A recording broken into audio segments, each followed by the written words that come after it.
Let's look at an example where we're converting from kilograms to milligrams. The mass of an object is 0.242 kilograms. What is the mass in units of milligram? So what we need to do first is figure out what units we're starting with so that we can figure out where we're going to actually start this problem. And we give the only number that's given in the problem is kilograms, so we know we're going to start there. So we have kilograms is our starting unit.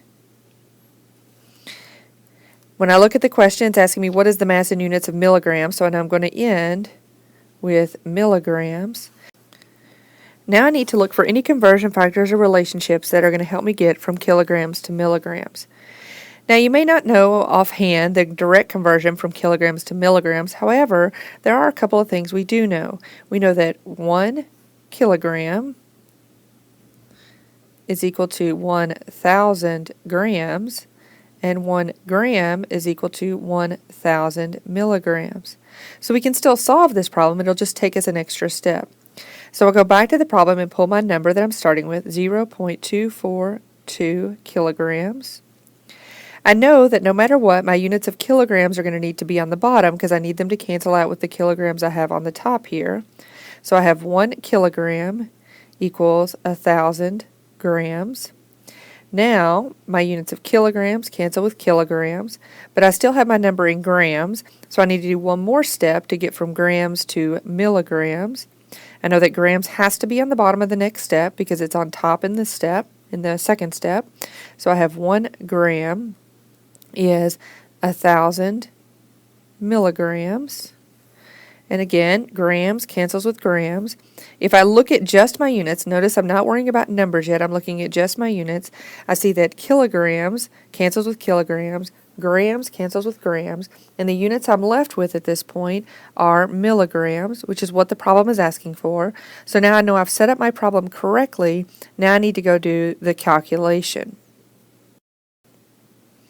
I'm going to take 0.242 times 1,000 times 1,000, and when I do, I get 242,000. Now to try to avoid any ambiguity in terms of the number of significant figures, I'm going to rewrite that in scientific notation. So 2.42 times 10, and remember, I'm going to count over 2, 3, 4, 5 places, so I'm going to have times 10 to the 5th milligrams. Now I've got my answer in the correct number of significant figures, which was determined by the 0.242. Neither the 1 nor the 1,000 affect my significant figures because those are exact numbers. Now note that I have my relationship here as kilograms and grams to 1,000 grams. And in this problem I put kilograms on the bottom and grams on top because that's what I needed to happen. If I had another problem that was starting with grams and I was trying to convert to kilograms, say I had 1.5 grams, I could put 1,000 grams on the bottom and 1 kilogram on top. Remember that whatever I put on the top must be equal to whatever I put on the bottom. It doesn't matter how I arrange them, only matters how I set them up so that my units cancel out correctly.